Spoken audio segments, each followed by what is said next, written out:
April, I'm going to start with you if that's all right. Okay.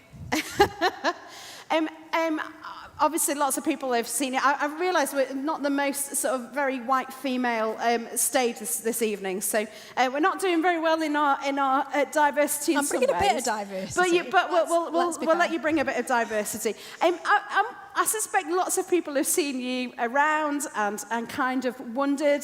So I wonder if you could tell us a little bit about your disability. Okay, so for those who don't know, I have cerebral palsy. For those of you who are going, what's that? It basically means, and this is how I explain it to kids when they ask, it means the part of my brain that controls muscles and all that sort of stuff doesn't really work, so my body just kind of does its own thing, and I have to go, okay. So I was born very prematurely, 35 years ago, 28 weeks. I was given a 50-50 chance of survival, and I'm here. So that for me, even as a child, I was like, well, there must be a God because, you know, I'm alive. And when I was diagnosed, I was 8 months old, and my mum was told, I laugh at this now because it's funny, she was told I'd never walk, talk, or sit up. Wrong, and on the talking, very wrong. From the age of about 2, you haven't been able to shut me up. So, yeah, that's kind of me and an overview. So I can walk, you've just seen me, but I also use a wheelchair when I'm out and about because I can't walk for that far and I can't stand for very long. So, and I'm always in pain. People are always shocked by that because I don't look like I'm in pain. I don't quite know what that looks like. So. Do you have like a haggard expression on your face all the time, maybe? I think that's just being a mother. Yeah. I have for the last 4 years, yeah. Yeah, people are always surprised by that because when it's all the time, it just kind of, it's in the background and I'm all right. But people who don't have that have no concept of that. A bit like I don't have a concept of what it's like to not be in pain. I can't even imagine that. It's a bit, sure. It's a bit weird to even think about stuff not hurting. It's I don't know how else to explain it. No, that's great. Thank you. So I wonder, have you ever prayed for healing for yourself, or had people pray for healing for you? And actually, if that was the case, what did you believe might happen? So anyone who knows me well and who's been here for a while will know that I've prayed for healing a lot. In my teens, I wrestled with the whole issue of healing a lot. I threw tantrums at God because I wasn't getting my healing a lot. So, yeah, I fully believe that God can heal and will heal. So every time I came up for prayer for healing, and it wasn't always here, I was at uni and going to different churches and conferences and things, and if anyone wanted to pray for healing, I was like, me first. You'd never seen me move so fast.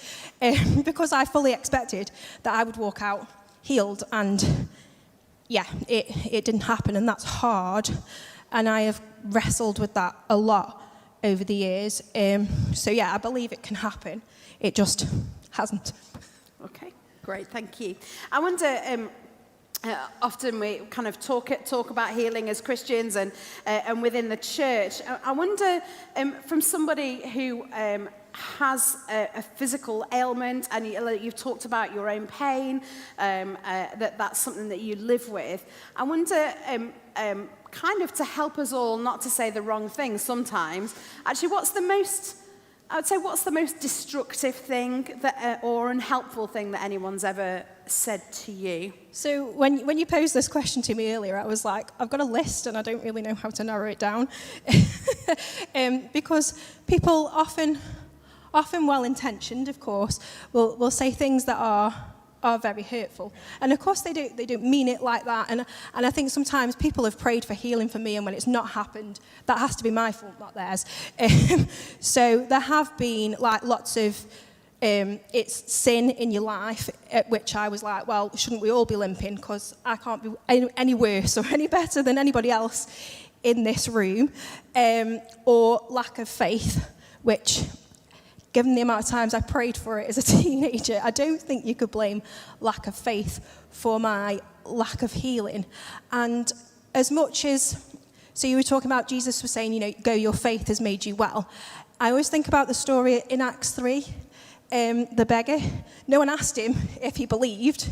He just asked for some money, and he got something a lot better and not what he was expecting. And nobody said to him, do you believe we can do this? They just said, in the name of Jesus Christ, get up, and he got up. And that was it. Did he have faith? I don't know. They didn't ask him. Might have been nice if they did. But yeah, it's kind of, I think that's one of the barriers to, because I've got a lot of disabled friends and I'm always like, oh, come to church. And they always say the same thing, church isn't for me.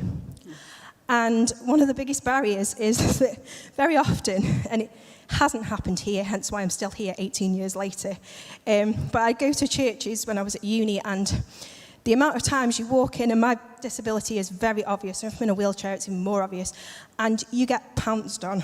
I'm not even... There's always at least one who wants to pray for you, and you've not even got into the building, you've not even said, I'm April, or anything like that. They want you to be like them. They want you to look a certain way. And I don't know if it's because sometimes disability makes people uncomfortable. I have had... so I went to a church in Aberystwyth. I used to go to uni in Aberystwyth. And I went to an Anglican church, and a friend of mine went to a different church and was like, oh, come to my church. And I was like, yeah, cool. So I went. And because it was on the other side of town, I had to take my wheelchair. But the church had steps up to it. Physical barrier, not very helpful. So I had to get out of my chair and walk up the steps. And the lady on the door, I'm sure she was a lovely lady, but she visibly flapped. Okay, she saw the wheelchair and went, oh, whose is that wheelchair? And I went, it's mine. And she went, but you're walking. I said, yeah, I've got cerebral palsy. I can't walk very far, but I needed to get up the steps. And she was like, oh, are you friends with the people that I was with? And I was like, yeah. Oh, right. I said, I'm April, by the way. And I sat through I'm shaking thinking about it now, I sat through the entire service, seething. And I said to my friend on the way out, I was like, if I'd never been to church, I would never come back. I would never come back. Because that was not a welcome. I did not feel like she was glad that I was there, or, she'd never seen me before, are you a student? Like all those kind of things that people normally ask, all went out of the window because I turned up with a wheelchair of all things, how dare I?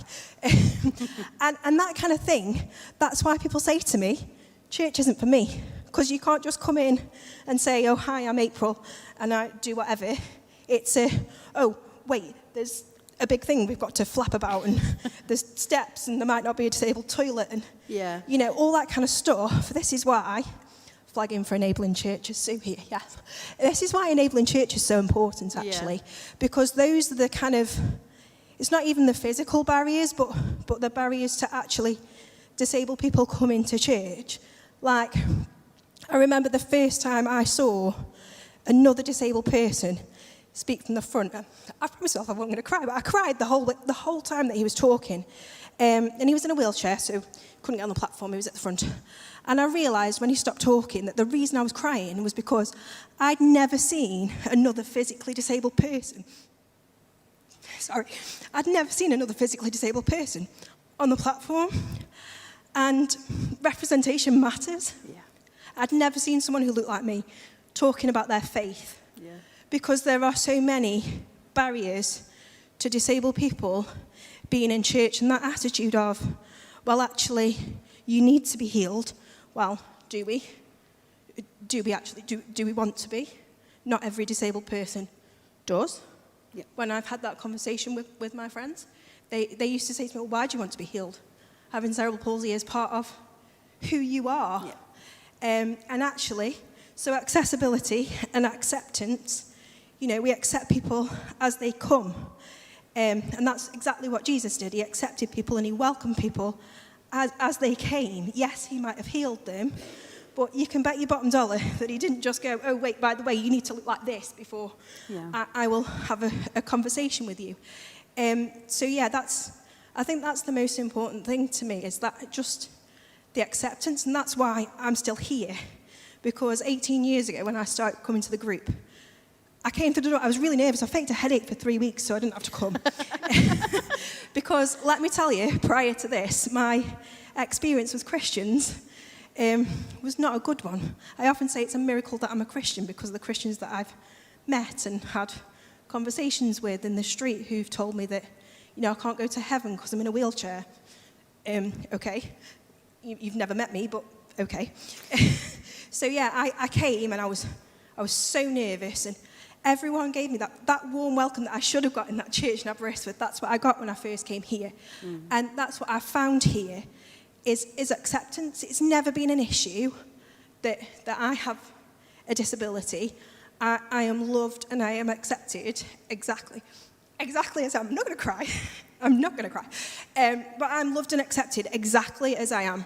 And I've been able to serve here in various different ways. You've just seen me. And actually, that was another thing. When I started on the praise band, I remember at my audition, I was talking to James, and he said to me, this is going to make me cry as well. Sorry, James. He said, what do you need? And it wasn't like a big issue. I just said, I need to sit down.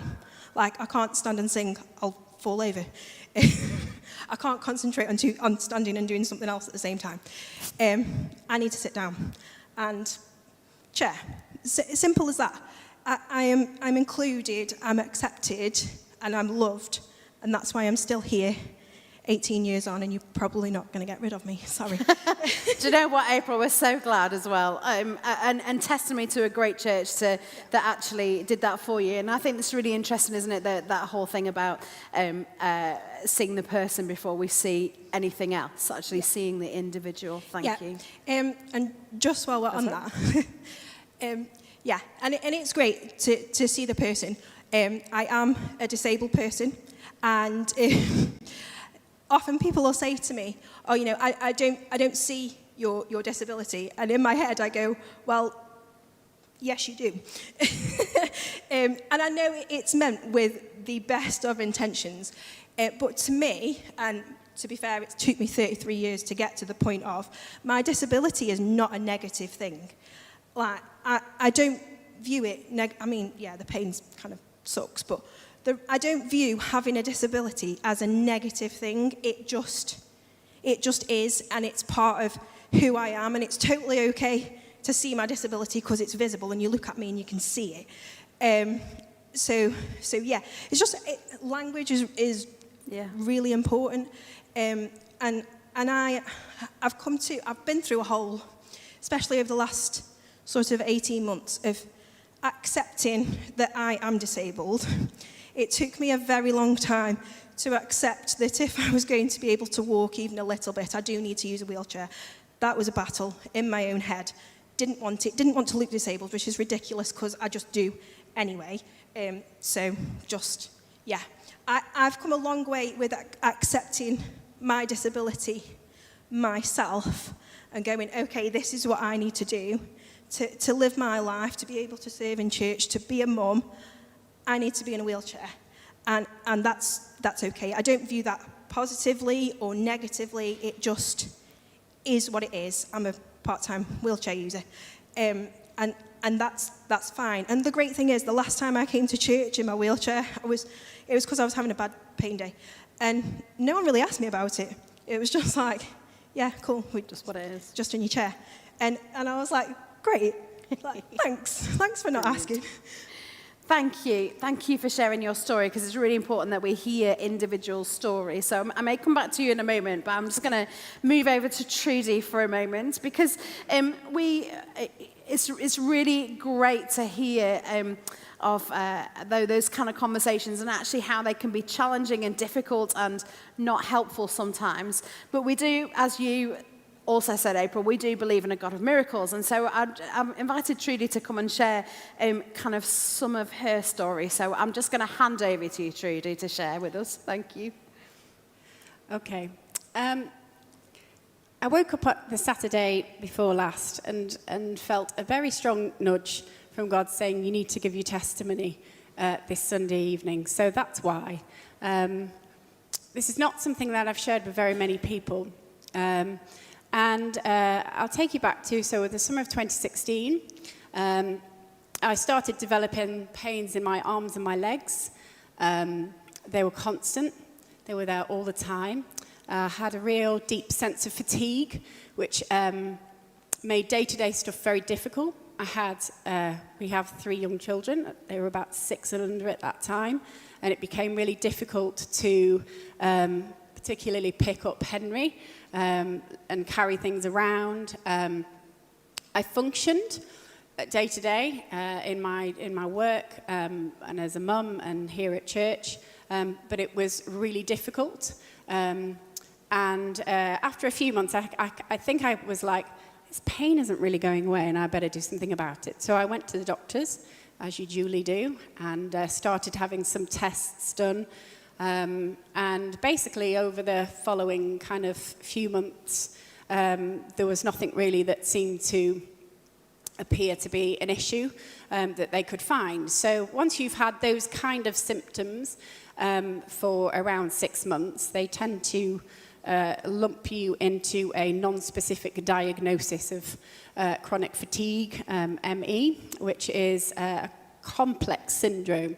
But my GP was very good, and he referred me to a hospital up in Liverpool where they specialise in that kind of thing. So that's kind of where I was up to. In April 2017, we had the Lent series here, and if you remember that far back, it was when the awesome topics of Take That songs every week. And this particular Sunday was the song Pray. You know, take that. Oh, it was awesome. Anyway, so Amy Wyatt was preaching, and she invited people to be prayed for, specifically for healing. And I'm embarrassed to say that after 8 months of being in constant pain, I hadn't even mentioned it to God in my personal prayer. I had told a few people, like I shared probably in the previous month or so. But that was about it. Like I was just kind of flogging on, and I genuinely, I just hadn't prayed. I think in my, and this is where the topic of healing is something I think that we can all wrestle with. I guess I didn't think I was worthy, because I would prefer God to heal other people. I thought I'm functioning, and so I just didn't pray.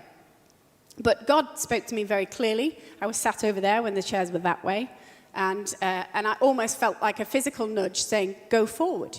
You need to be prayed for. So I've learned over my time of Christianity that you need to be obedient. And so when the time came, Gerard was stood over there, and symbolically, Amy had prepared some oil, and she offered people to come forward to be anointed with oil and to be prayed for healing. And so I went forward, and I had shared with Gerard and Ruth some of the pains and struggles that I was having, and so Gerard was able to pray specifically, and he anointed my forehead, and I went and I sat back down. And nothing happened for 10 days. And then 10 days later, I woke up, and normally my ability to get out of bed was hard. So my legs felt like lead. I used to describe, it wasn't like I had a shoulder pain or a knee pain or anything like that. My whole blood ached. That's what it felt like all the time. And I woke up that morning, and I just felt completely normal. And I got out of bed, and it was easy to get out of bed. And I said to Dave, I was like, I don't hurt. And I'd forgotten what it was like to feel like that. And over the following probably about 6 to 8 weeks, my pain became more and more intermittent, and it just went away completely. And I had a little bit of a relapse, probably about maybe about 4 months after that lasted for 3 weeks. I don't understand. I'm not going to attempt to give any explanation, but then it went away, and that was 5 years ago. And so I believe truly 100% that God, at that moment, he healed me. I believe that the anointing in the prayer that was offered that day, God did. And I don't say that glibly, because I wrestle with, and I have seen, I don't struggle with the faith that God heals, because I know he does, and I've seen that he does, and I've seen miraculous healings. And I've also wrestled with people who have lost their battles, and that they have suffered genuinely through life all the time. And I kind of think as well, sitting here, having listened to April, I'm almost sometimes a bit cross, because I'd think, well, Lord, I'd actually rather you take April's pain away than mine. And so, you know, it's just being honest. I think that's what I'm sharing with you. But I'm also just saying that is a God that we serve. Thank you. Yeah, absolutely. And thank you for sharing that kind of honesty as well, because I think sometimes we're like, well, you know, my thing's not that, you know, it's not as bad as their thing or whatever. And actually just being honest about how we feel about it is really important. Now, for you, Trudy, you were happy to kind of rely on doctors and everything else with that. But you had that nudge. You felt that God would actually desired something for you in this. This was not you asking, but actually God saying, telling you to ask almost. Yeah. So do you think there was? I mean, how would you kind of understand that? What do you think God was doing? What's your understanding of what God was doing in that? I think he was teaching me a lesson to bring everything to him. I think I chose not to pray about that. Not necessarily that really, like, I'm not going to pray about that. I just genuinely hadn't, because it wasn't on my radar to pray for myself. So I think God taught me a lesson to say that it matters. Whatever your, there's a really lovely song actually that just popped into my head called "It Matters to the Master," and go and look it up on YouTube because it's really beautiful. But whatever it is that wherever we're at, whether we decide in our own heads that it matters or not, actually it matters to God. And I think, you know, that's really key. That was the lesson, I think.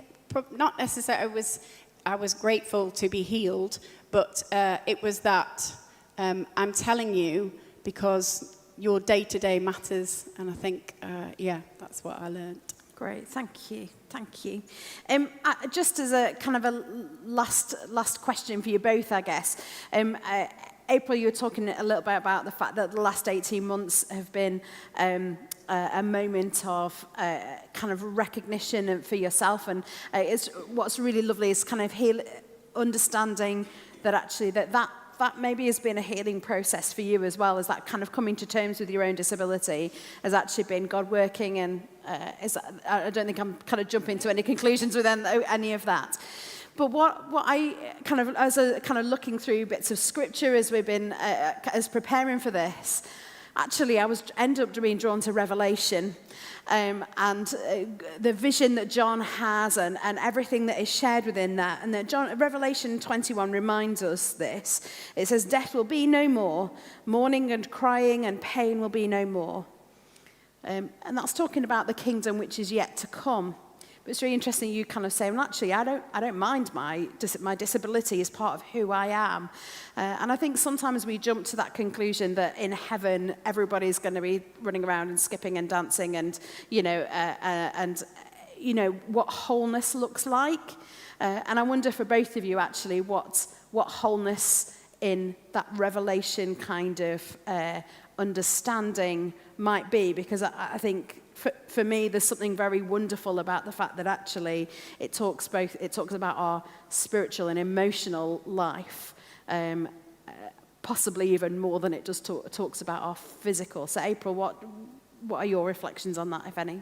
So I kind of feel like it's two different things, because I would consider myself whole because I have accepted Jesus and I am saved and I didn't need healing to do that.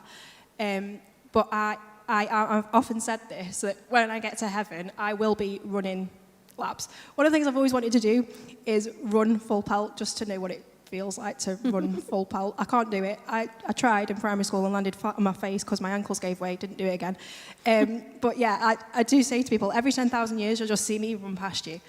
So I do believe that I won't need my wheelchair. I also think I won't need my glasses, and no one's praying for my short-sightedness to go away. No one has an issue with that.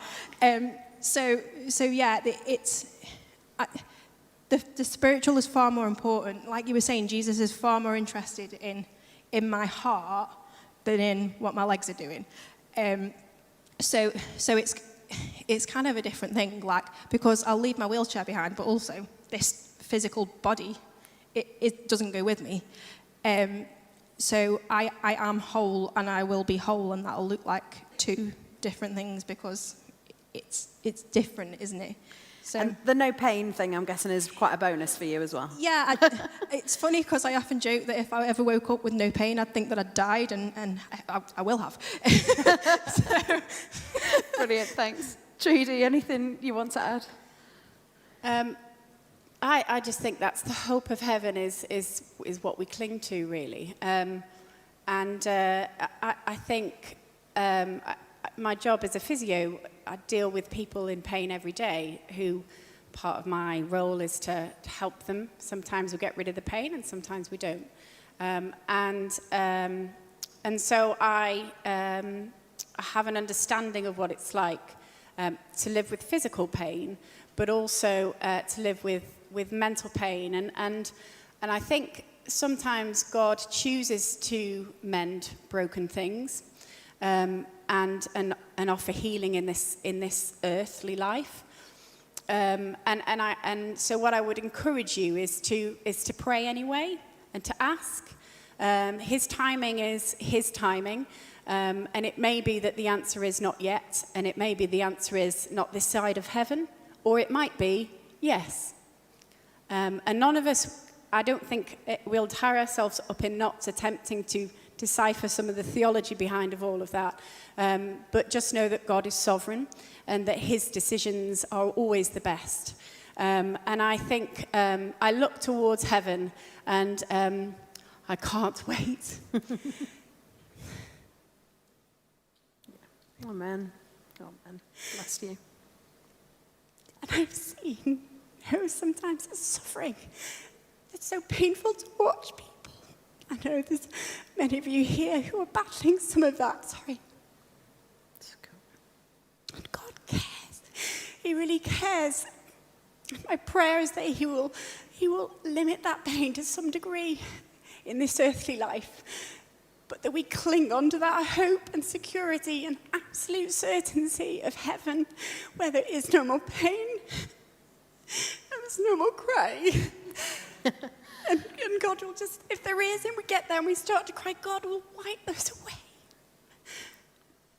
And that just blows my mind. Amen. And yeah, sorry. No, thank you. Thank you. I often read that bit about no more crying and kind of going, but God, I like crying.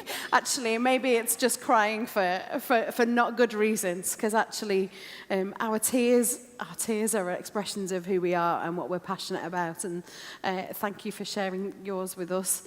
And thank you both for sharing your stories.